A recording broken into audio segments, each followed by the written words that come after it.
often by the time people get to us, they have tried many, many things. And so we're not throwing the baby out with the bathwater. And I find it important that we use a common language, because I feel like some of these words are so mushy and gooey on both sides, right? You know, trauma, people are putting in the same category as getting scolded. You know what I mean? As, you know, that spectrum is very gooey. And so as we're walking through this, I think that it's important as a person working with people as they come in, that often they have no clue as to what really has them hung up, right? So we have to be aware of that 1 in 3 people have been sexually violated as a child, which is one of the most complex violations there is to maneuver. So, you know, in our initial evaluation, these are some of the things we're bringing into play. Like a single event trauma would be like somebody who had a car accident that, you know, kind of turned their entire world upside down, or a spouse gets killed in a car accident. Those like traumas where life has been, you know, pretty stable up until this catastrophized moment, right? Now, those are pretty direct and easier to break down than the complexity of trauma that is just built like for a child, maybe even from the womb. Yeah, just one trauma after the other, right? To where life is never stable. Their feet are never on solid ground. Nothing is dependable. Food, anything, right? Like it's always, right, iffy, right? Am I going to get smacked? Is somebody going to love me? I don't know, you know? And that, I'm sorry. Yeah. No, I get it.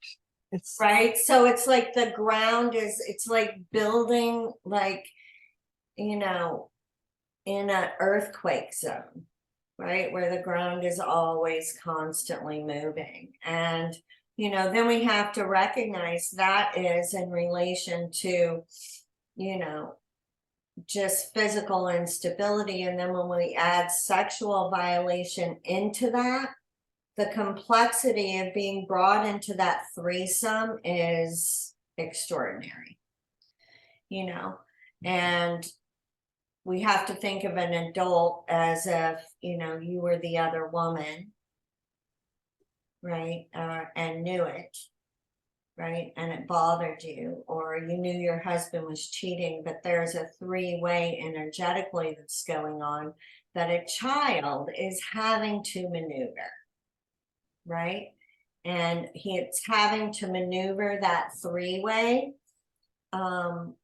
with adults, right? So and most of these children are empaths. So we have to recognize that not only are they maneuvering their energetic and intellectual and intuitive information around that situation, they're also maneuvering the abusers from the yeah. inside out. Yeah. Right? And they And don't know where they begin and they don't know where they end. So absolutely they not. have no boundaries. There's no boundaries ever. Right? Now, I'm a word Nazi, and boundary is a funny word, right? Because bound are we. So anytime we're creating a boundary, we're also trapped inside of it. So I like to think of knowing who you are, right? Mhm. And where you start and another person begins, Okay.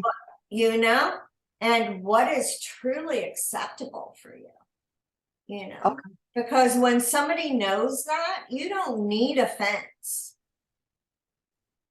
right? I watch animals do it.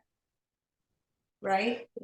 Horses do it naturally. Yeah. Yeah, watch animals others do. Like it. when I traveled with around the, through Mexico with my animals, everywhere we went, they declared a space of like, we're here, and it wasn't like they built a fence. You know what I mean? So that's a space that, is difficult for a trauma victim because then they feel the need to defend and make people understand. And Right. that is a very disappointing place. Right. Right. So I think moving into a place that they have authority over is different than having to fight. And that's where we really try to bring people, as a place where they're in authority without the need to defend or fight. It's like a ninja, Yeah. rather than somebody in the army. Yeah. Now I think we have to also recognize that not everybody that has trauma ends up with PTSD. Right.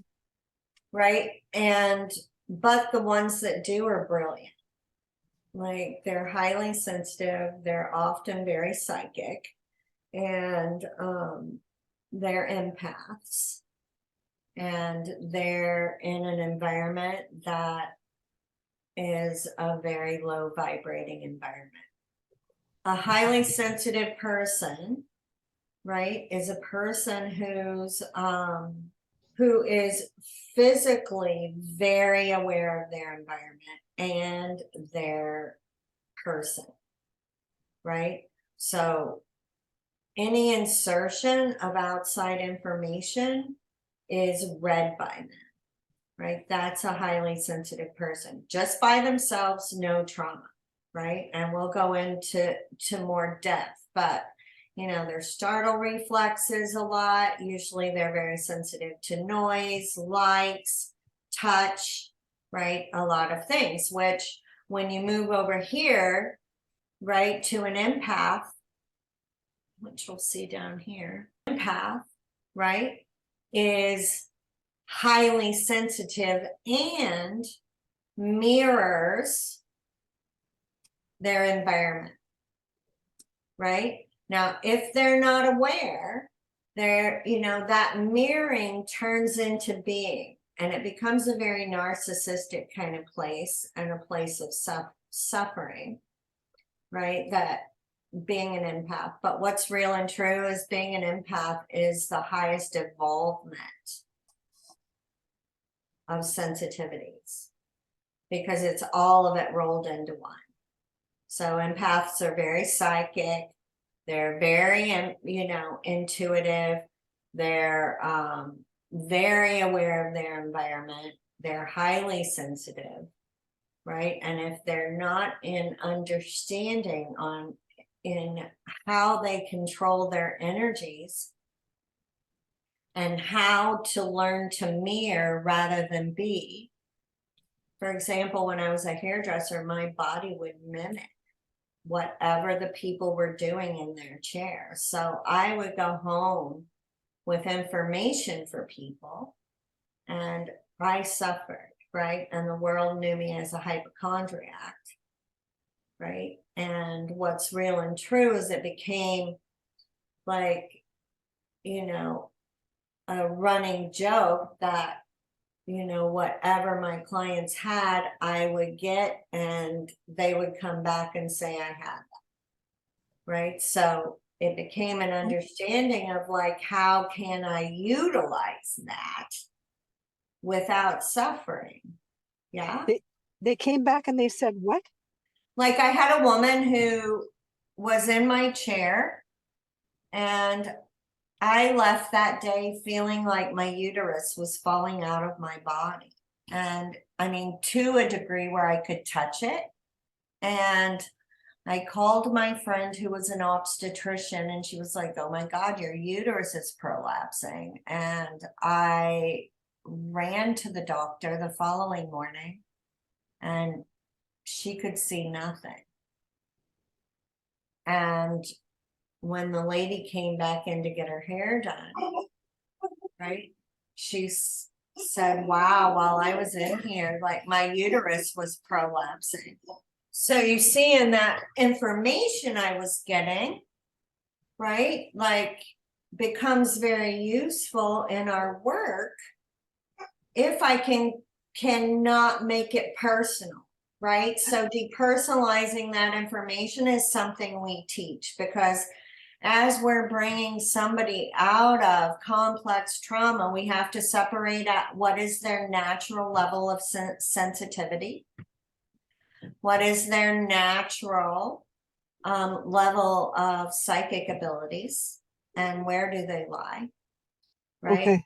What is their natural level of empathy, and what is trauma, right? So that as we're dissolving the trauma, we're also teaching them how to become an authority, right, of these gifts. Because, you know, I mean, when I was in my work, you know, I can personally see people's pictures. So, you know, often when I'm working with people, like their interpretation of what they see, right, is often out of this very dire bucket of words, right? And when you look at these pictures from an objective place, right, I'm like, well, I see how you can see that. And is it possible that really what is displaying in front of you could be interpreted like this, right? And give them new words, right? Because a person can be having a great time and describe it in a dire way, and pretty soon that's going to be their memory of the experience. See what I'm saying? So we're always reprogramming this bucket of words in every conversation, right? So you being an authority of your words is super important too. Right? Now, dissociation is one of the foundational quantum actions that quantum was built from, because through my multiple years of, as in 35 years of therapy, you know, that dissociation word was thrown around a lot, and nobody could tell me what it meant really or what to do about it, right? And I would leave going, what is that? And then in my studies with Deepak Chopra, he understood what I was doing, and without addressing that, taught me how to astral travel. And in that space of being able to take that action into control, right, open the door to recognition of all that I was doing unconsciously. Yeah.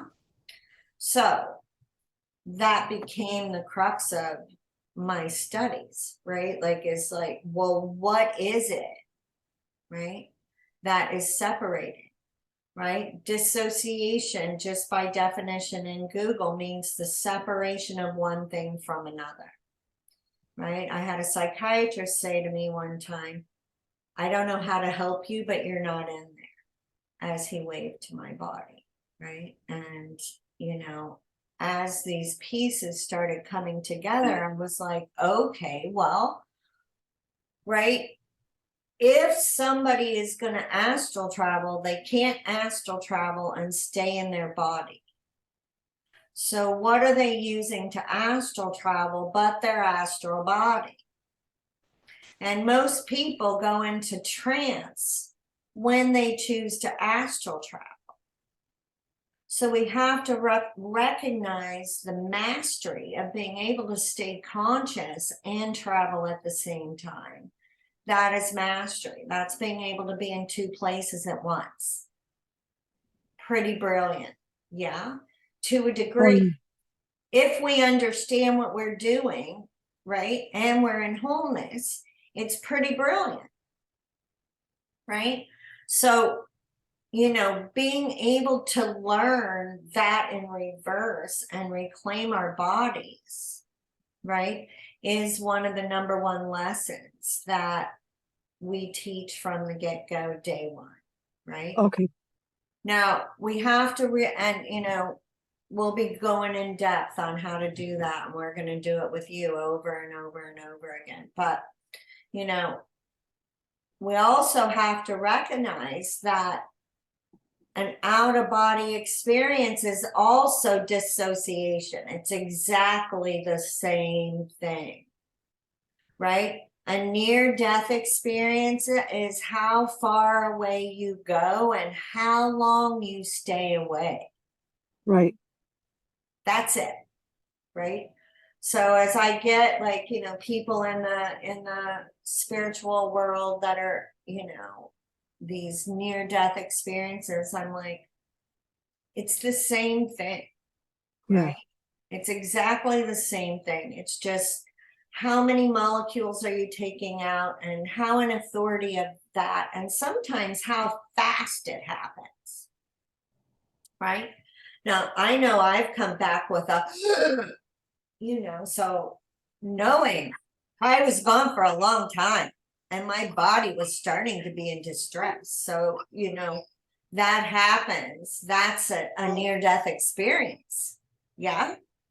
Right. So now, as I became like cognizant of these similarities across the board, right, I was like, okay, well, let's take a look at the astral body, right? The astral body is the energetic version of our physical body, right? So if you're seeing a ghost, or you're seeing right, you're seeing someone's astral body, right? Yeah. So just in you know, practical terms, the astral body has to have some sort of molecular or atomic structure, right? I mean, even air has molecules, electricity, internet, like sound, light. To think our astral body is just an idea is silly, because we can see it, right? So then we have to understand that if we're fragmenting, the astral body is actually molecularly breaking apart. So the fragment, right? If I take an astral body, and just like if I were going to divide air, water, and you know, a pitcher of water into 6 glasses, right? Each one of those glasses still has molecules and is still a part of the initial body of water, right? This is kind of foundational, and we're going to go in depth into that. I like to use the analogy of a mirror. If I drop the mirror and it shatters and fragments, each fragment of the mirror is a mirror unto itself, yeah, and still a part of the whole. So these fragments live in a loop, right, where it's Groundhog Day and they never grow up. That's where Peter Pan came from, right? Okay. So like you said, they never grow up. So the work that we do with inner child work. No, there's a similarity and there's a difference. Yeah. Right, because We need to go into that. these Maybe not right now. fragments are the inner child. I don't believe they're inner. I believe they're stuck in time. Right? Yeah. So there are some very big distinctions. And Yeah. you know, I in my journey had a lot of people do inner child work, but they were still fragmented. Okay. Right? I've had a lot of people come to me with inner child work, but they're still fragmented. Those molecules have to be unified Yes. into 2022. I understand exactly what you mean. Yeah. I understand exactly what you mean. So this process is very ready. Like, we can do that throughout time, this lifetime or any other lifetime. Yeah. We can do that in like 20 minutes, Mm-hmm. right? A unification. So Okay. it's very rapid. the programming, everything all happens within that short amount of time. And then we get them out, right? So we'll go through that process, but you do understand, right? Right. So this is a short, I did it too. And this is a very concise way of doing that. Like we had, you know, the woman that was just here, we probably through time, like I can't even imagine, like in 90 minutes at one point, we brought 6 back, I think. Right. So it's very rapid. Dissociative identity disorder is multiple personality disorder. But you can dissociate without having alternate personalities. But we all have fragments. Not we all, but yeah. I mean, if we have PTSD, we have fragments. I truly often, right, hold the psychiatry world at fault for giving them names. Had they given my fragment names and gave me permission to truly separate them like that would be real hard. Now we have actually unified alternate personality disorder. I'm not surprised. With release from, you know, it's a little bit of a different process, but the same all at the same time. Now, astral travel is an intentional out-of-body experience where we're projecting ourselves into another point in space or time. And you leave your body in a safe place. You make sure that your body is safe. And people get to the point where they can do it while they're living their lives, right? So that's the mastery. That's the level they're at. Now, if somebody were learning it, yes, they would go sit in meditation in a very safe place and they would go through a lot of hoodoo, but these people are just doing it, right? Okay. When they would get afraid, it's their way of running away, right? It's their way of running away. Traditionally, you know, it's much easier, you know, it's taught that it's much easier to travel, right? Someplace that already has been, a place that a person has been before, and it's super easy to travel backward in one's own timeline, right? So all the research that is being done on time and time reclamation, right, supports that traveling in one's timeline is very easy.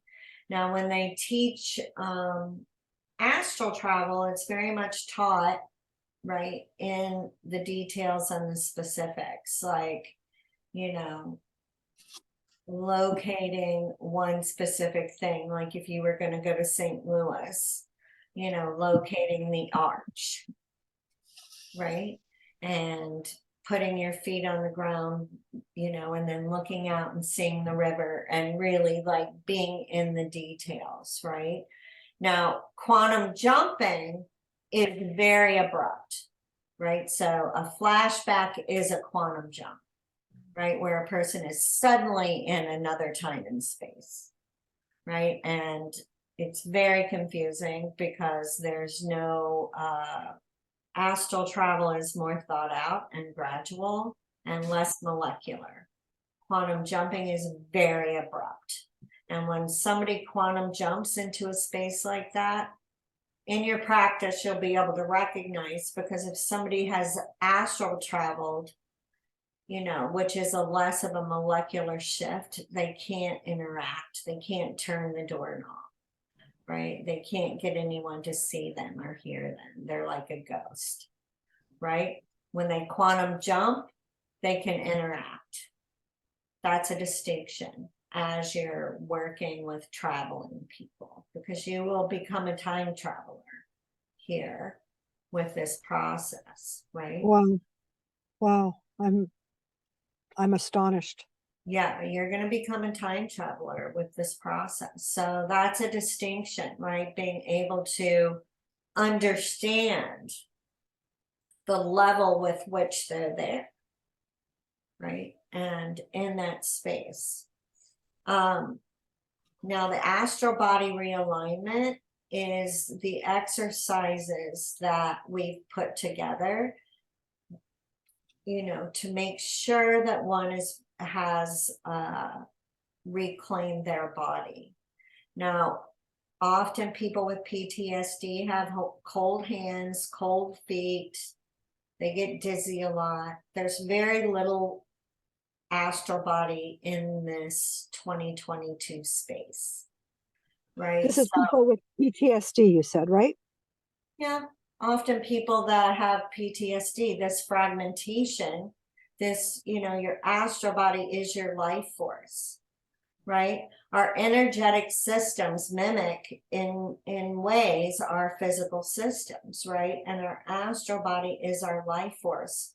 Our soul is our heart, right? So when our astral body disconnects, where we truly are leaving our body, our physical body, empty and alone and vulnerable and separate, right? So when I say wholeness, I'm talking about a wholeness in this astral body where the fragments are, all the molecules are brought back to 2022 and they have full reclamation of their body. That means they can find the pulse in their toes, right? They can find the pulse in their fingertips. Yeah. You know, that's a quick go-to, right? As we're working with people. Now, the corpus callosum is very important. The corpus callosum, you know, the two halves of the brain come together like this, and the corpus callosum is that passageway from left to right brain. So you'll find people with, well, backtrack, like ADD is a symptom of that fragmentation, right? Because all those fragments are thinking at once, right? So we have to understand that ADD is that, you know, overwhelming thoughts going in every direction, right?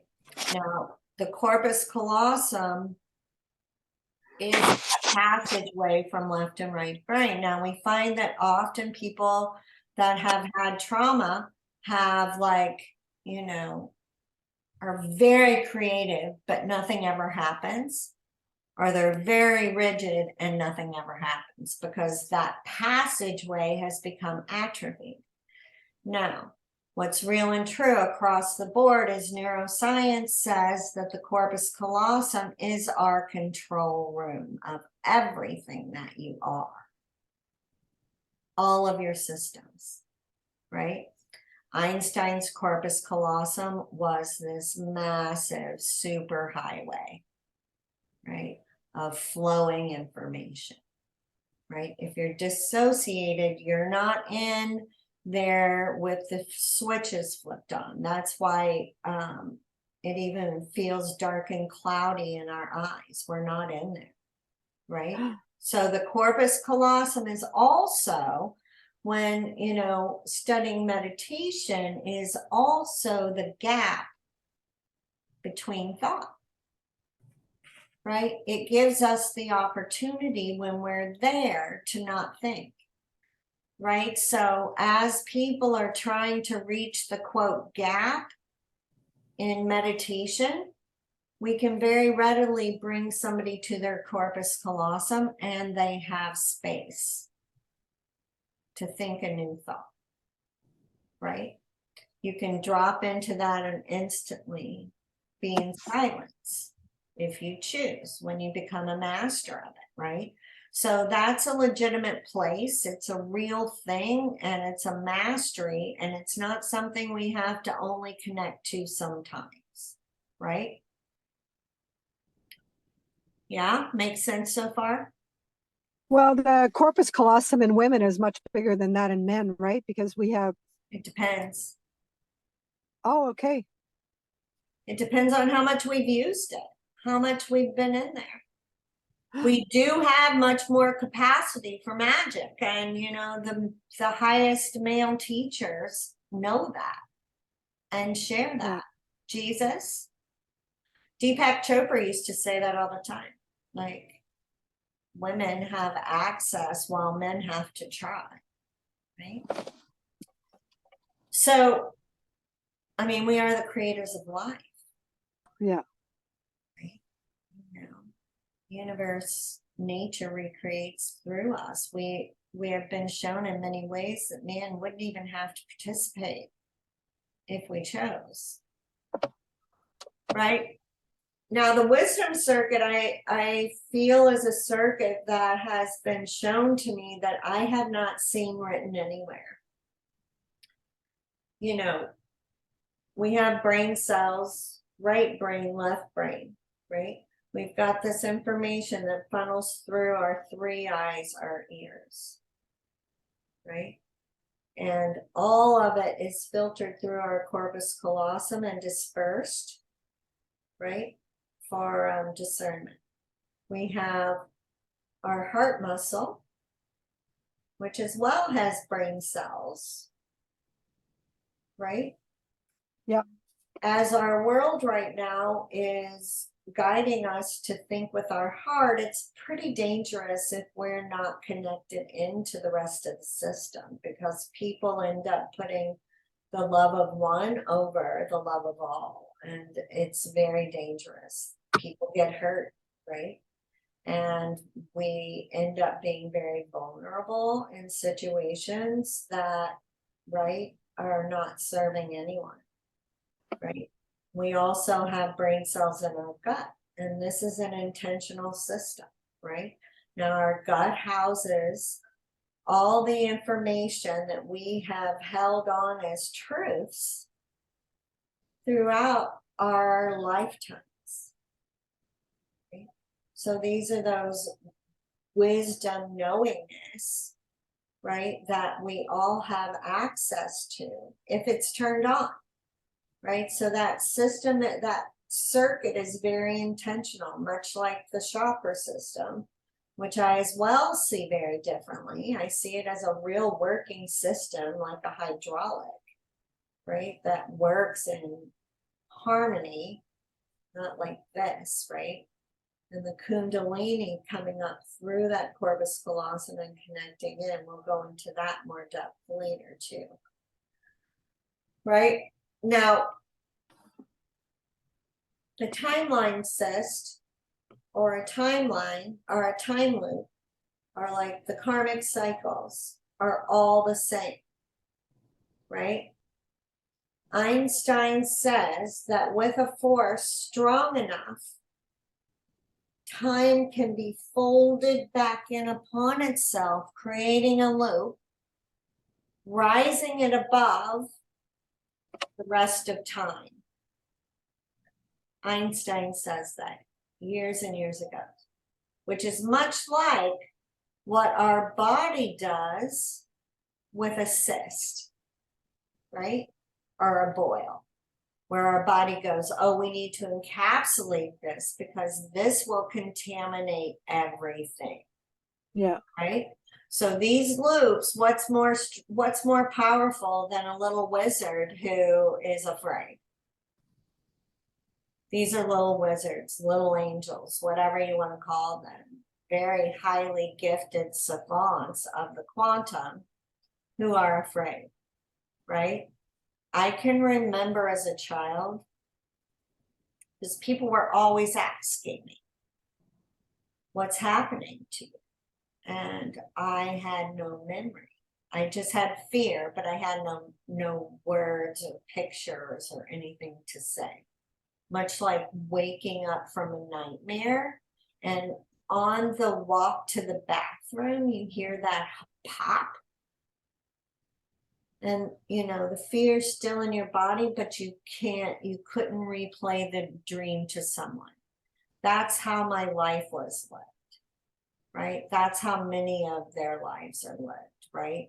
So that loop closing, I became very conscious at some point. I was probably 11 or 12 that I needed to hang on to the memories, right? And I would go and sit in my room and just rock, trying to keep it like replaying, and there would be that pop, like a closing and gone. I would just get up and start playing as if it were like an hour before. Okay. See what I'm saying? It was like that moment of time was just sucked away. And in my conscious thought, I had no recollection. That is the amnesia people feel. Okay. So in my case, would you think that this was amnesia? What I used to do was I had a room in the wall. Well, that's you were dissociated. That's Right. just And you had created a hideaway. So that's brilliant too. I'm going to want to look at that. This is more like, you know, and you probably have some that you don't remember, right? You know, nothing that this woman came here, like for these, like, did she remember until like she remembered, right? So these loops, right, kind of right above our timeline. Yeah.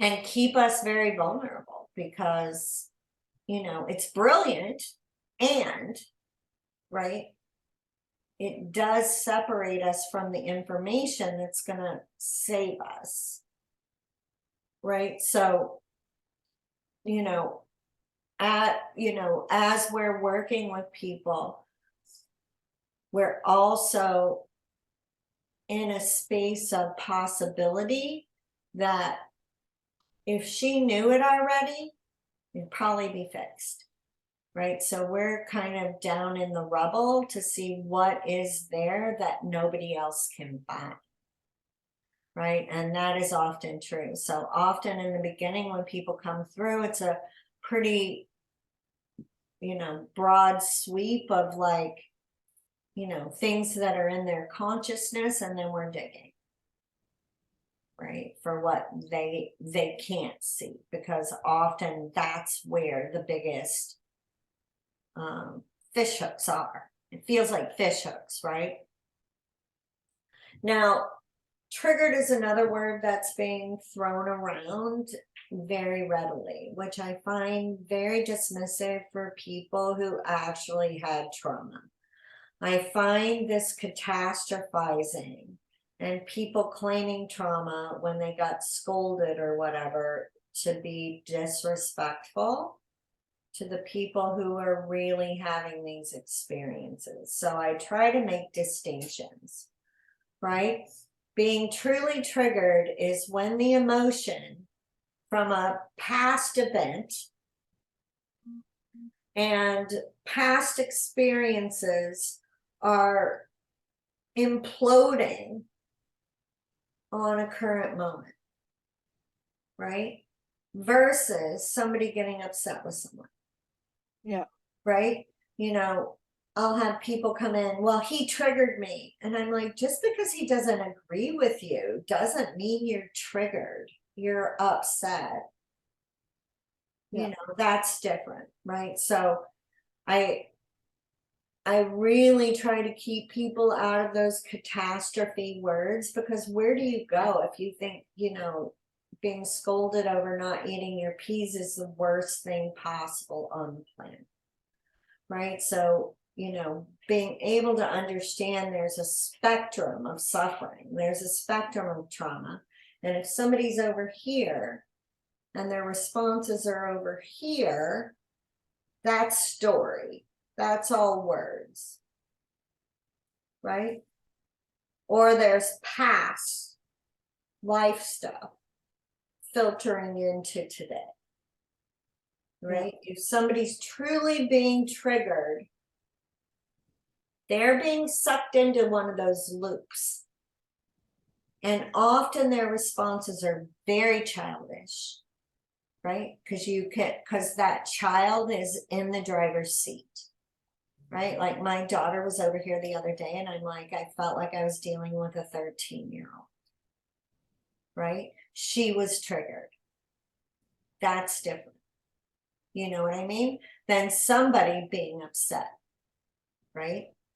We can be upset. Does that make sense to you? Yeah, I think it'll make more sense as we explore it more.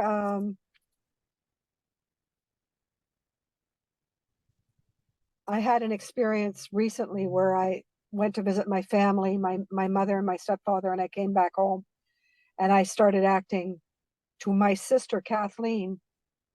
I acted more manic, Well, like I was that's moving. being triggered.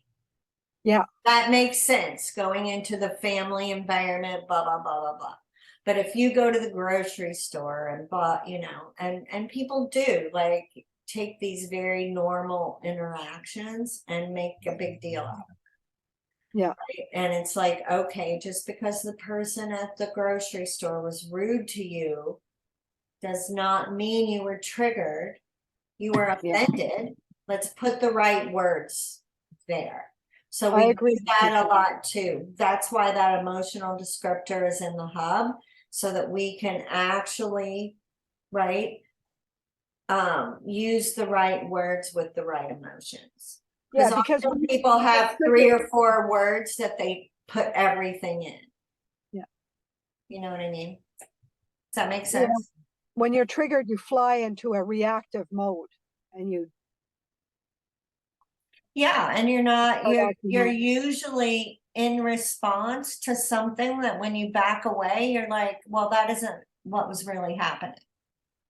Yeah, Things were, like my perception was distorted yeah, versus a person being upset because somebody didn't agree with them. Like this woman was saying, oh, I was so triggered. And I said, so she explained to me what happened. And I was like, okay. So it sounds like you were just kind of pissed off. It doesn't feel like anything but you were pissed off. That doesn't have anything to do with anything. I'm like, what had you so upset? She said, well, he didn't agree with me. And I said, well, he doesn't have to. well, isn't triggered something that is anchored The in the past? past. Yeah, it's like bringing back one or more difficult events that happened to you in the past that caused you to have PTSD. And they're overlaying today's experience versus somebody who walks into a situation and gets offended.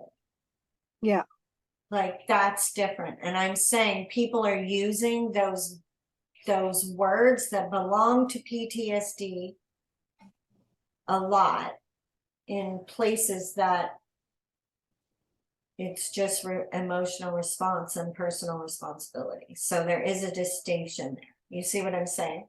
I got it. Yeah, Yeah. And a flashback is truly an unconscious quantum jump back into a loop, right?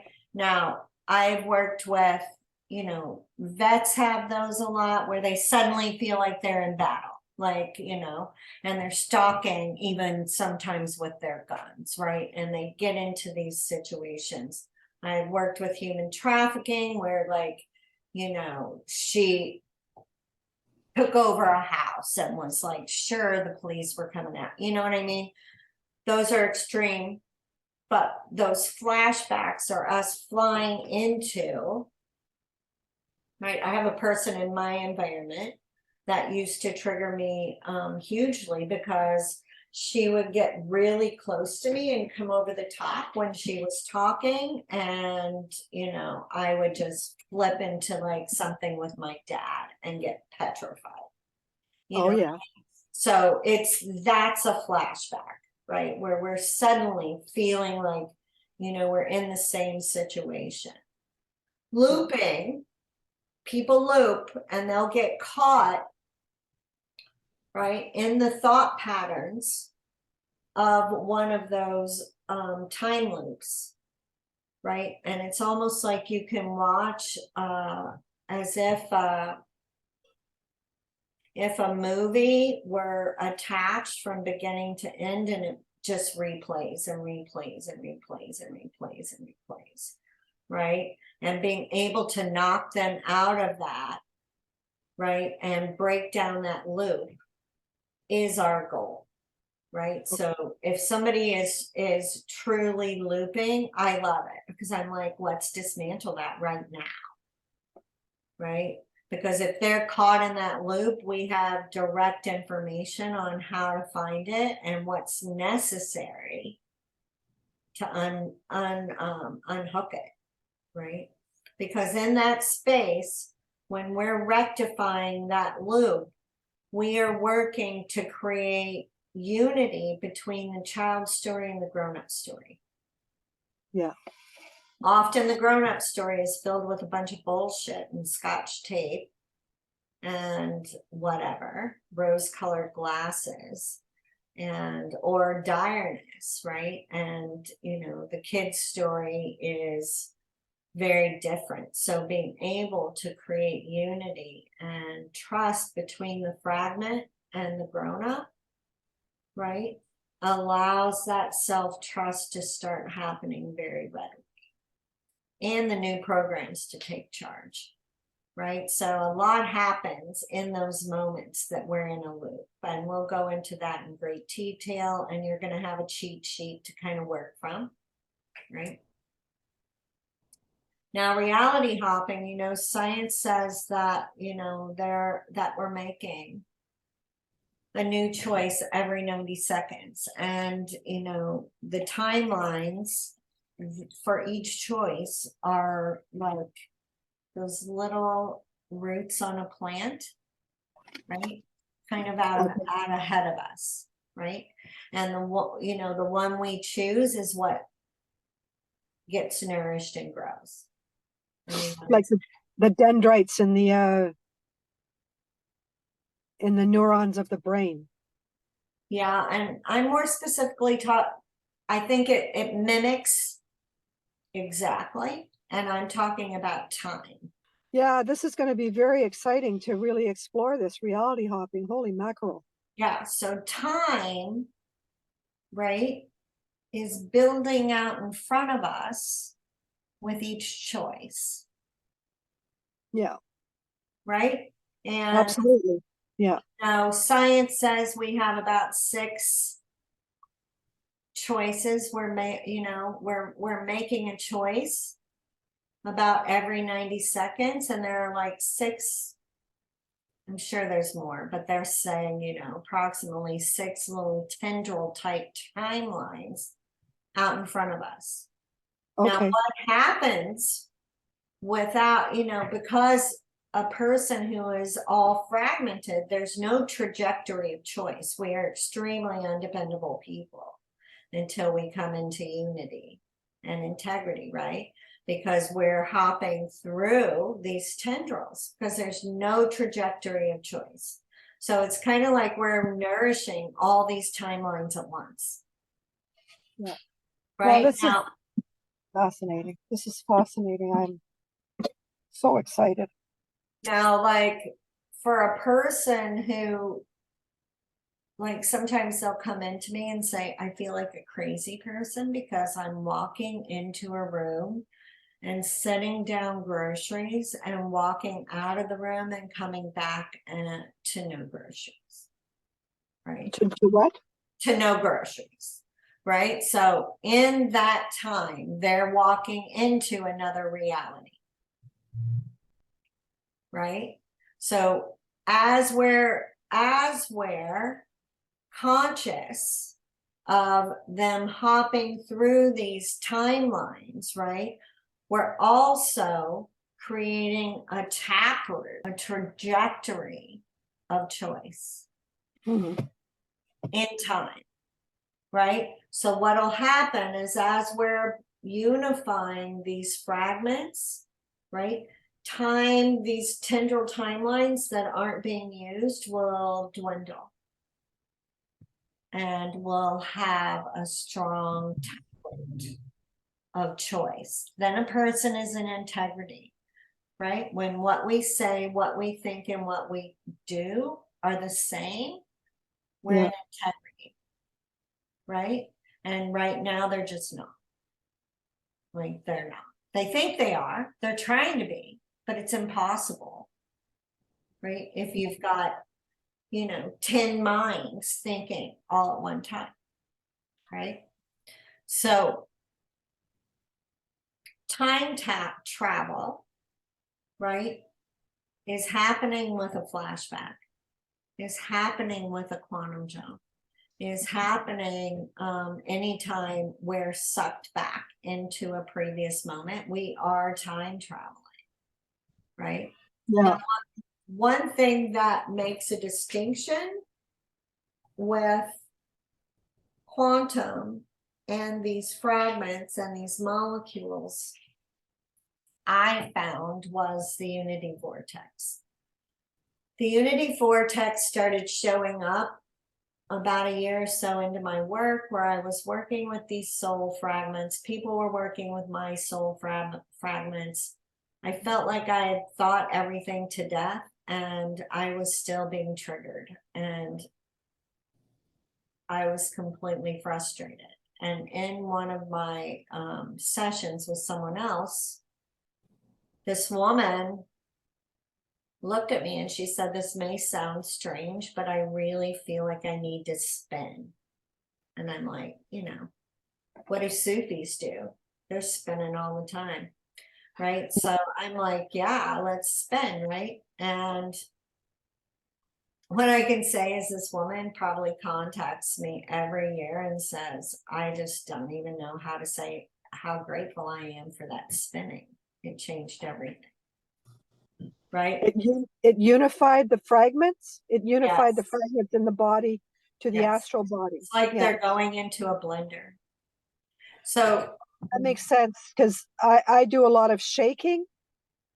I wouldn't say that I've ever spun, but I've done a lot of shaking and a lot of releasing, I call it, just well, this is very duplicatable. So in creating this system, right, I wanted to find something that was very duplicatable and very dependable for every person. And, I have found like that, in creating this vortex, and it's very simple, and very lovely, truly. well, Kids love to spin and they love to laugh, and laughter changes the molecules of everything. So we have the adult and the child hold hands and they start spinning, and I funnel energy into that spin, and we spin it fast enough, right, that there's no distinction between one or the other. well, I'm so excited about this, because when I was a child, my earliest memory is of as I was just between waking and sleeping, I would leave my body and go up into the firmament, of the universe, and I would start to spin, and then I would feel that oneness, with the entire universe. Because And here's the thing, that like nothing I'm going to say to you is not universal. It's just all rolled into one very tight package, right? yeah, And and it's very direct and very rapid, right? So when they go into that vortex, when their feet come back down to the ground, I want to make sure that we can't find the child anywhere. yeah, Right. So we go back to peek back to the house or the moment or the school, whatever. Is she there? No, the room yeah. is empty. Is she anywhere around you? No, I'm alone. Perfect. Right. And then we bring them back to 2022, which we'll learn how to do. Yeah. Now, cluster unification is very beautiful, and it's something, oh, I missed an A backwards. Often, especially for a child, right? In one piece of time, there were probably numerous traumatic moments, right? So that split and fragmentation, we may find 4 or 5 fragments within a situation, right? We try to work with the primary one, right? And like attracts alike, right? So if we're working with a particular circumstance or incident, we may have, say, sexual violation. We may have other sexual violations throughout time that show themselves during our work with the child, right? Which means that they're ready to join as well. So we can take the child with us. We hop to, wherever is necessary, and we can create a unification of all those fragments at one time. Does that make sense? One age of the child, and you can unify the other ages of the child? Is that what you're saying? It's the similar experience, right? So like, say, a child had been molested as a very young child, and then, they had an experience at puberty of sexual violation, and maybe one at 18, one at 23, right? It's important to go as far back as you can first. So going to that very young violation first, and, getting her out of the house, creating unity there. We'll go into great detail about that, but creating unity through the two may stir up, right, these other fragments. And if they are stirred up, that's a real good sign. That means you can clear that whole cycle at one time. So you take the little girl with you and go to 13, right? Sometimes they'll poke around where you are. If that's true, just say any that are here, right, that want to come out, come join us, and we're going to go get the rest of, we're here to get everyone. I always declare that we're here to get everyone who's ready to go, right? And we're going to come and get you. That's why we're here. Yeah. Right? So we'll jump to wherever we need to jump. I call that a cluster reunification because, like, what we're doing and what we're rectifying is similar across the board, right? Yeah, I'm glad you trademarked it. That's very interesting that you trademarked these terms. Somebody told me to do that years ago. Now, one thing that a lot of our people are feeling very spiritual, and as we get this wholeness, right, we really have to work with language. And many of these folks will start out with a positive and circle back to a negative. Start with a positive, circle back to the negative, right? So they'll be like, trying to think right now. My brain doesn't work like that anymore. I'll catch you if you do it though. Yeah. Okay, well, that's fine. It's kind of like, a person will say, hey, I really love your dress. It's kind of short though, yeah. Or they'll be like, that's kind of backwards talking, or false positive talking. Or like the backwards would be like, oh my gosh, I went to the zoo and I had such an amazing time. All of our family was there, blah, blah, blah. And so like fell down, drunk, and went into this whole negative story, right? So the conversation never stays forward motion. Does that make sense? Yeah. Yeah. Right. Now, a fugue state is something that we work to initiate on a level. Often these folks have very pat responses and answers to things. Often no is the first word you'll hear, no, or for me, right? And it's like, okay, right, let's bring them into a point of speechlessness. Right? So if I can drop a piece of truth that interrupts their auto responsors and for a moment or two, there's a possibility for them to think a new thought. So that's something I'm always aware of, right? Is how can we interrupt these thought patterns? And if I can bring them into a place, and often they'll just be like, if they come back, right, with something new and different, you've made some progress. If they cut, sometimes they'll pick back up almost on the word they fugued down on, which is interesting. So, you know, working with that programming, that gives you a lot of information on how deep it is. Now, another thing that we work a lot with is word spells. These are very magical people that have been living a lifetime and lifetimes and lifetimes from magical spaces. So they're very good at casting spells, right? Now, I don't see a spell or a prayer any different. It's, you know, understanding the alchemy of how the words are coming together to create impact, right? That is a mastery prayer. That is a mastery manifestation, and it's a mastery of spell making, right?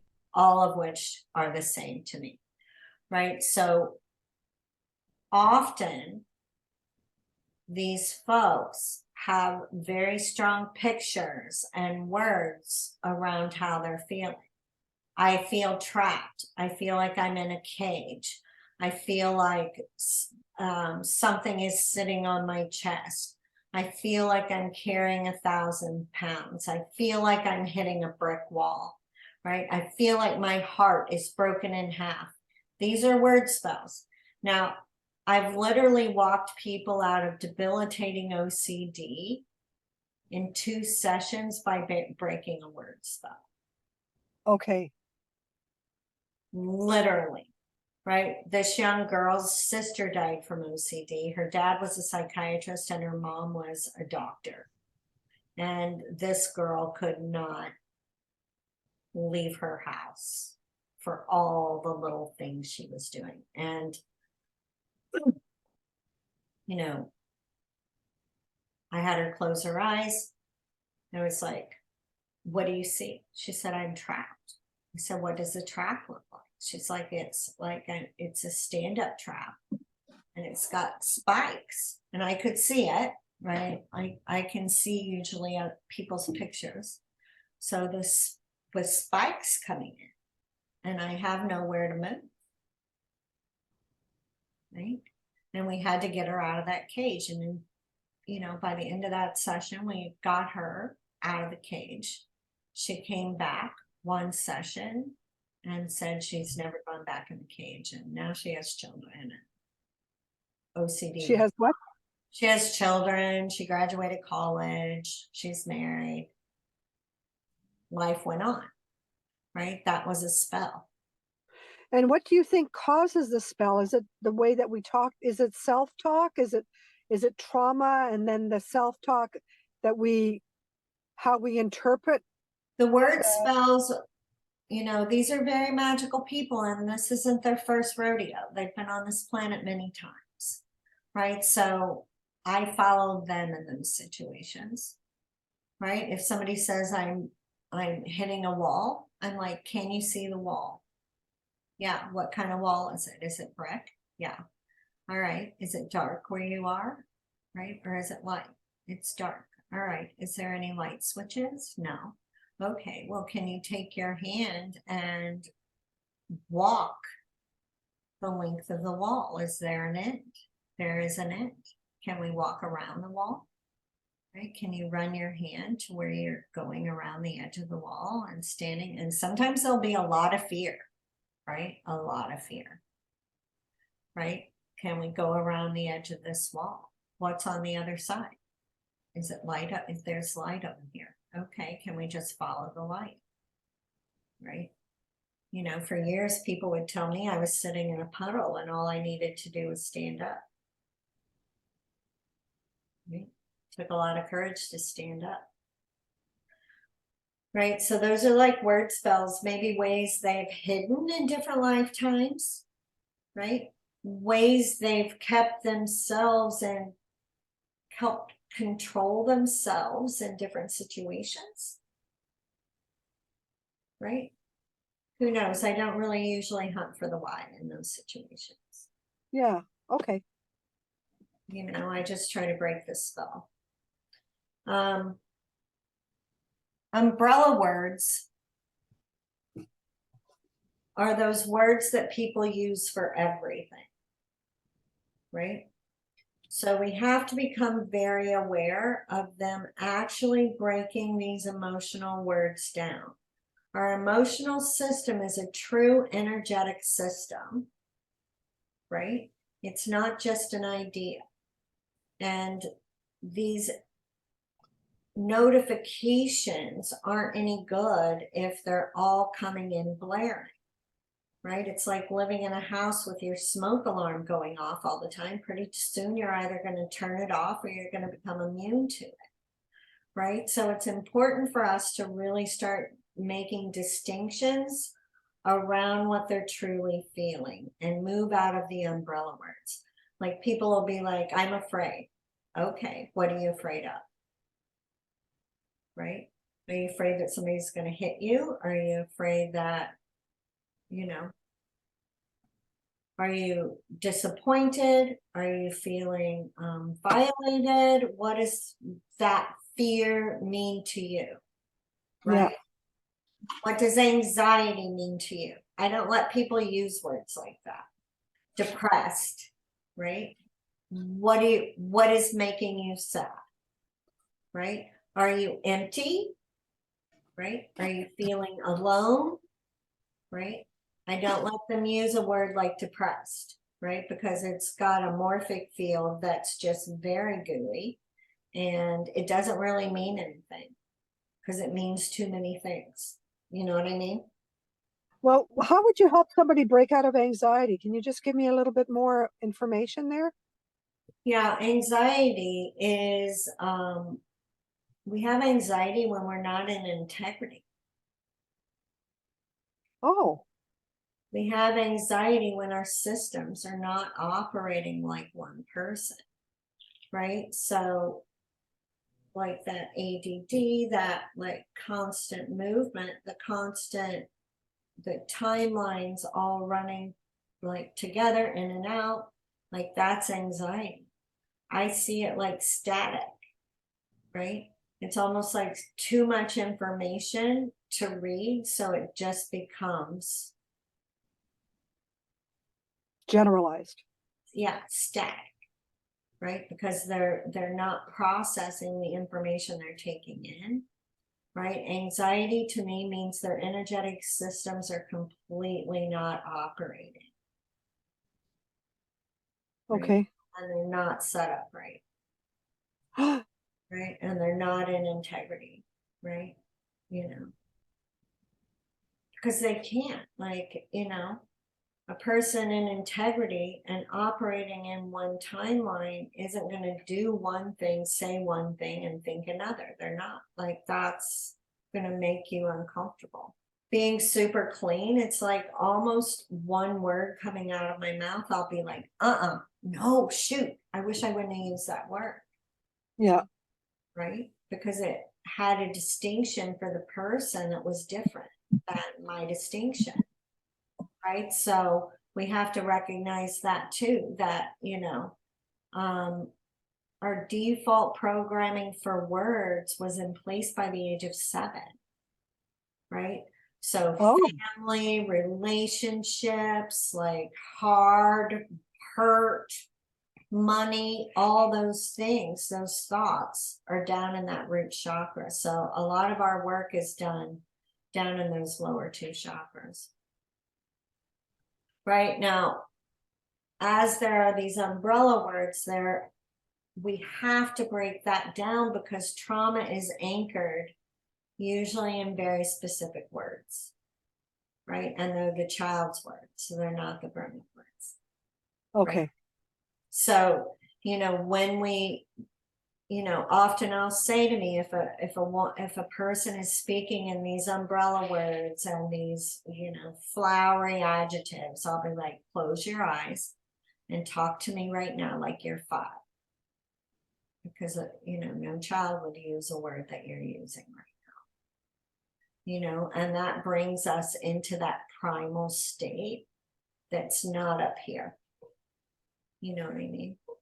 So, you know, a child would feel, say mom had smacked them, right? And, you know, the child would feel less than, not enough, unheard, possibly, betrayed, right? Unloved, right? Whatever that is, right? We're going to find those very key phrases that the child would use, or words that we can trace back and rectify. And, you know, so we go into that moment, we say, you know, you're totally right.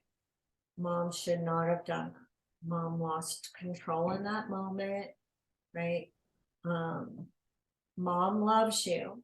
And mom is very overwhelmed right now. There are things going on that don't have anything to do with you that mom's dealing with. Blah, blah, blah, Yeah. blah, blah. And we explain to them what was truly real and true, right? Depending on whatever that is. It may be ugly, right? We don't know, but we're real and true with them in that space. And, you know, we're like, but I heard you calling. I'm very sorry that I forgot you here. And you don't have to stay here anymore. Right. You can come with me and I'm going to keep you safe. I love you, right? And in that space of consent and permission and trust, we can create the vortex. Now, morphic fields, like as we were talking, everything has a morphic field. And the true masters understood the morphic field and the alchemy of word, right? So I'm going to bring you back so I can see you in a bigger way. So that alchemy of word is being very conscious in the trajectory and the energetic build as you put those words together, right? You know, if we start a sentence like, you know, the gal that just left here, if we start a sentence saying, you know, I slept so good last night, I woke up feeling great, you know, but I always have this hip pain. And as I was moving around more in the morning, I started noticing that, you know what I mean? And that sentence turns around backwards, right? So I would advise that person to start out with, you know, in reframing how they would use their language. Say, you know, I woke up with my body experiencing a little pain in the sacrum, right?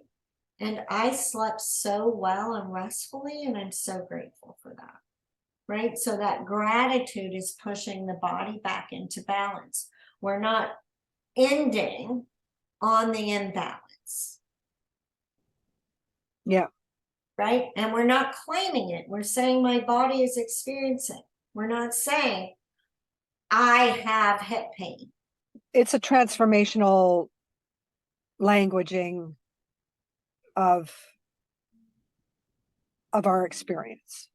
Yeah, it's being able to speak and use our words consciously, because like all the masters said, our words create tomorrow.